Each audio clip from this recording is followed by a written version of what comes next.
साल 1971 भारत और पाकिस्तान के बीच तनाव चरम पर था। कहानी की शुरुआत 2 दिसंबर की आधी रात होती है। विज़ाक के तट पर तैनात भारतीय नौसेना का एक जवान अचानक समुद्र से आती बारूद जैसी एक तेज गंध महसूस करता है। उस रात किसी जहाज से एक भी गोली नहीं चली थी, फिर भी पानी के ऊपर छोटे छोटे सफेद बुलबुले उठ रहे थे। कुछ ही सेकंड बाद समुद्र की गहराई से एक भयानक धमाका हुआ, मानो पूरा पानी उबल गया हो। जवान हैरान था, ये विस्फोट किसका था? इसी बीच नौसेना हेडक्वार्टर को संदेश मिलता है कि समुद्र में कुछ असामान्य हुआ है और तुरंत जांच की जरूरत है। अगले 48 घंटे में सामने आने वाला सच पाकिस्तान की सबसे गुप्त और खतरनाक योजना को उजागर करने वाला था। एक ऐसी योजना जो भारत की समुद्री शक्ति को हमेशा के लिए खत्म कर सकती थी। पाकिस्तान का लक्ष्य था भारत का सबसे शक्तिशाली युद्धपोत INS विक्रांत, जिसे डुबो देने से भारत की पूरी नौसैनिक रणनीति ढह जाती। पाकिस्तान ने इस मिशन का नाम रखा ऑपरेशन सिंक विक्रांत। इसे अंजाम देने का काम सौंपा गया उसकी सबसे खतरनाक पनडुब्बी PNS गाजी को। पाकिस्तान गाजी टॉर्पीडो, माइन और लंबी दूरी की क्षमता से लैस थी। पाकिस्तान का आदेश साफ था, जहां विक्रांत मिले उसे तुरंत खत्म कर दो। लेकिन पाकिस्तान को पता नहीं था कि भारतीय खुफिया agency research and analysis wing raw उसकी गतिविधियों पर नजर रखे हुए थी। रॉ ने कुछ हफ्ते पहले पाकिस्तानी नौसैनिक ठिकानों पर बड़ी हलचल और एन्क्रिप्टेड संदेशों को पकड़ लिया था। एजेंसी ने भारतीय नौसेना को चेतावनी दी कि पाकिस्तान विक्रांत को निशाना बना सकता है। ये सूचना मिलते ही भारतीय नौसेना ने तुरंत निर्णय लिया कि विक्रांत को छिपाना होगा।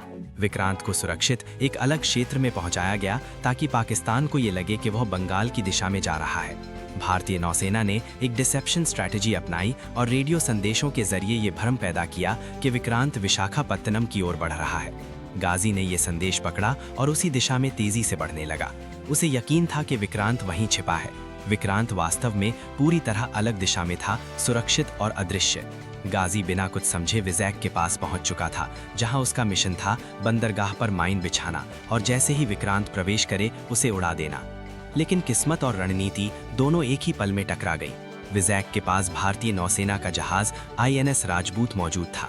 राजपूत के अधिकारियों को नीचे कोई पनडुब्बी तो दिख नहीं रही थी, लेकिन हल्की हलचल महसूस हो रही थी। कप्तान ने एक चेतावनी के तौर पर डेप्थ चार्ज गिराने का आदेश दिया। ये चार्ज सिर्फ चेतावनी थी, लेकिन उसी समय गाजी अपनी ही बिछाई गई माइंस के बेहद करीब थी। कुछ ही सेकंड में एक भयानक विस्फोट हुआ, जिसकी आवाज कई किलोमीटर दूर तक सुनाई दी। गाजी समुद्र में फट चुकी थी और उसके सभी अधिकारी वहीं मारे गए। क्या इसे भारतीय नौसेना ने मारा या वो अपनी ही माइन से टकराई? ये बहस आज भी पूरी तरह समाप्त नहीं हुई है। लेकिन एक बात पर सभी विशेषज्ञ सहमत हैं कि अगर उस रात गाजी नष्ट ना होती तो विक्रांत का बचना लगभग असंभव था और विक्रांत की तबाही का मतलब होता 1971 की लड़ाई में भारत का भारी नुकसान।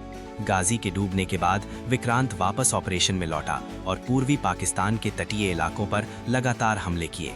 उसने चटगांव, कॉक्स बाजार और कई बंदरगाहों को तबाह कर दिया। विक्रांत के सी हॉक विमानों ने पाकिस्तान की नौसैनिक शक्ति को पूरी तरह ढहा दिया।